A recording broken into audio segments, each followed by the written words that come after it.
धन्यवाद जी। मैं सबसे पहले तो धन्यवाद करूंगा कि हमारे इस संस्थान का कि जिन्होंने अपने 116वें स्थापना दिवस में मेरे को आमंत्रित किया, और उसके साथ ही मैं मंच पर बैठे हुए हमारे कृषि के महान कहूँगा कि लाइट हाउस जो साइंटिस्ट बैठे हुए हैं सारे कृषि के, उन सभी को मैं प्रणाम करता हूँ। इस सभा में पहुँचे हुए सभी किसान भाइयों को, संस्थान के साइंटिस्टों को, सभी को मेरा सादर नमस्कार।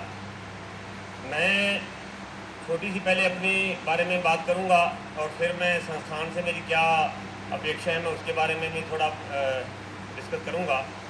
मेरा नाम प्रीतम सिंह है और ज़िला मेरा पानीपत गांव राणा खुर्द से मैं आता हूं। तो जो मेरा क्षेत्र है ये बासमती, जो क्वालिटी की बासमती एक्सपोर्ट होती है उसके लिए जाना जाता है। तो जैसा कि आज सिनेरियो है, कुछ समय पहले ऐसा नहीं था।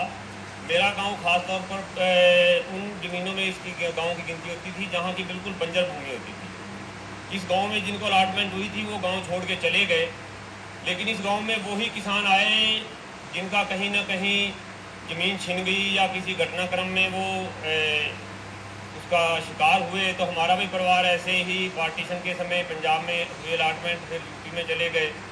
तो वहाँ कुछ ऐसा सर्कमस्टांसिस बने कि हम लैंडलेस फार्मर हो गए और 1980 में हम जैसे कि दूसरे किसान जो बहुत कमज़ोर थे उन्होंने आके ये कल्लत ज़मीन खरीदी थी।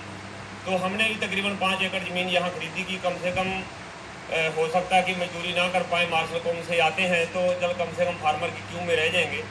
तो 5 एकड़ ज़मीन यही सोच के हमने भी बंजर ले ली जिसमें कुछ भी पैदावार नहीं होती थी। उसमें 4 साल की अथक मेहनत के बाद हमारा चौथे साल 13 गठड़ी, जो सिर पे एक रखने का बंडल होता है, 13 बंडल हमारे पैदा हुए थे खेत में से। तो मेरे को आज भी याद है कि जिस ट्रैक्टर वाले से मैंने निकलवाए वो जा रहा था, भैया हमारे भी निकाल दो। तो उसको बोला भी थोड़ा किराया ले जाओ जो बनता है आपका। तो बोला यार इसका क्या लूँगा मैं, क्या नहीं लूँगा। वो दिन आज भी हमें याद है। तो चलो जैसा कैसा स्ट्रगल किया, पढ़ाई छूट गई, 8वीं तक मैं पढ़ा था। उसके बाद स्कूल में नाम लिखवाने गया तो पिताजी बोले कि खाने के लिए दाने नहीं है, तेरे को पढ़ाई की पड़ी है। तो उस टाइम सपना एक था कि मैं वेटनरी डॉक्टर बनूंगा, जो कि अधूरा रह गया। लेकिन चलो आज फिर भी हमें संतोष है कि IRI ने हमें फेलोशिप जब 2012 में दिया तो मेरे को नहीं पता था कि फेलोशिप क्या होती है। तो चलो कम से कम बात मिलेगी, उनके कंपटीशन कर रहे हैं आज। तो हमारे बुजुर्ग बताते थे कि जब पैदल चलते थे तो गांव देख के पता चल जाता था कि इस गांव में लस्सी मिलेगी कि नहीं मिलेगी। जहां गोबर के उपले बहुत ज़्यादा होते थे तो पता चल जाता है यहाँ लस्सी मिलेगी। तो इसी का सिनेरियो कि मेरे गांव की हालत इस चीज़ से देखी जा सकती कि मैं कहता हूँ कि हमारे देखते देखते तकरीबन 90% कच्ची मिट्टी के घर थे, जो कि आज का नक्शा देखें तो पता चल जाता है कि कितना उसमें हुआ है बासमती में।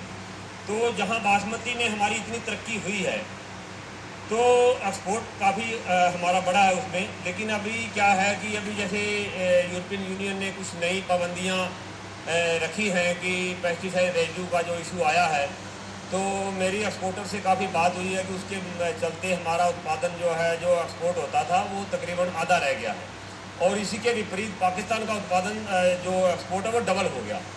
तो हमारे लिए बहुत ही चिंता का विषय है कि जिससे हमने तरक्की की है, अगर उसमें हमारे को हर्डल बाधा आती है तो हमें उसके लिए सोचना पड़ेगा कि उसको हम कैसे दूर करें। तो मैं जब इस डायरेक्टर साहब, जब ICR के DG साहब जब इस संस्थान के डायरेक्टर साहब थे तो उस टाइम इन्होंने एक टास्क दिया था कि हर किसान 10 किसानों को जोड़े। मेरे को आज भी याद है। तो हमने उसी के तहत हमने बहुत से किसानों को जोड़ा कि ये हमारी खेती हमारा अस्तित्व का विषय है। जब हमारा एक्सपोर्ट बंद हो जाएगा तो हम कहीं के नहीं रहेंगे। तो हमें उस चीज़ पे ध्यान देना होगा कि हम कम से कम दवाइयों से कैसे उत्पादन लें। तो हमने उसके लिए अपने काफ़ी फार्मर स्कूल मैंने अपने लेवल पे भी चलाए, हमारे KVK ने भी साथ दिया। कुछ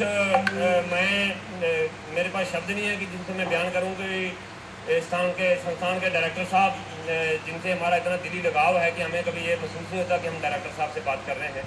तो इनके मार्गदर्शन से हमने काफ़ी फार्मर स्कूल भी चलाए।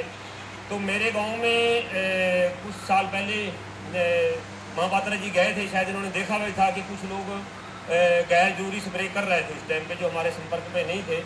तो डॉक्टर साहब ने भी हमें चेताया भी ये देखो कुछ किसान ऐसे। तो हमने उसको एक टास्क लेके लिया, तो हमने काफ़ी उस पर काम किया।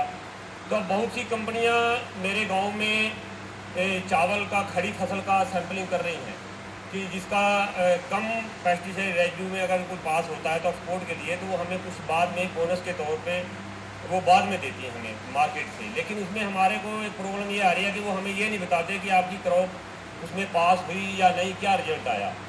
तो मैं संस्थान से एक तो ये अपेक्षा करता हूँ कि कोई ऐसी लैब संस्थान बनाए भी जिसमें फार्मर अपना खुद से टेस्ट करा पाए।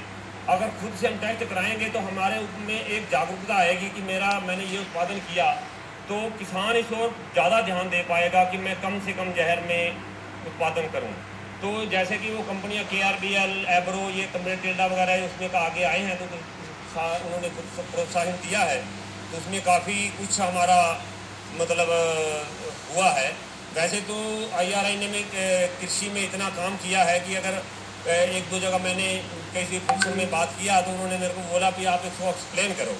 तो मैं तो सिर्फ इतना कहता हूँ कि यानी combination of 26 alphabets are not able to explain the IRI work in basmati field. मैं इतने सिर्फ कह सकता हूँ कि मैं उसको एक्सप्लेन नहीं कर सकता, लेकिन फिर भी बहुत से टास्क हैं आगे करने के लिए। जैसे कि कुछ वैरायटियाँ साइंटिस्ट हमें ऐसी दें कि जिसमें बीमारियाँ कम आएँ। फॉर एग्जांपल जैसे संस्थान ने 1637 वैरायटी दी कि पहले हमें नेक ब्लास्ट की बहुत भारी समस्या थी, तो उसमें नेक ब्लास्ट नहीं आ रही है, तो उसमें हमें फिर स्प्रे करने की ज़रूरत नहीं है। तो दूसरा मैं ये कहूँगा कि कुछ गांव का क्लस्टर ऐसा चुना जाए कि इसका प्रचार थोड़ा ज़्यादा हो। कुछ फ़ोटोग्राफ्स ऐसे उस क्लस्टर में एक फार्मर चुन लिया जाए जिसको कुछ फ़ोटोग्राफ ऐसे दे दिए जाएँ, भाई आप इस इलाके में ये चीज़ दिखा के इसका प्रचार करो। मैं समझता हूँ कि हर आदमी के पास नहीं पहुँचा जा सकता, लेकिन हर एरिए में एक थोड़ा कोई जागरूक किसान चुना जा सकता है, जिसको जैसे मैं अपने एरिए में कर रहा हूँ। मेरे को पता है कि मैं अपना काम ख़राब करके भी मैं करता हूँ कि अगर कृषि है तो हमारी होंद है। और दूसरा, त्यागी जी ने बोला था कि कुछ बच्चे आके खेती में नहीं आ रहे, तो मैं इस हाउस को बताना चाहूँगा कि मेरा बेटा BSc एग्रीकल्चर कर रहा है, जो डॉक्टर साहब की मार्गदर्शन में इन्होंने डॉक्टर साहब ने उसको प्रेरित किया। तो वो उसका ध्येय यही है कि मैं जॉब नहीं करूँगा, लेकिन मैं कृषि ही करूँगा और पढ़ के जो तरीके से खेती करूँगा। तो मैं शायद समय से ज़्यादा बोल गया होऊंगा कुछ, तो इन्हीं शब्दों से मैं समझ आता हूँ। कुछ गलत बोला गया हो तो धन्यवाद सर, थैंक यू।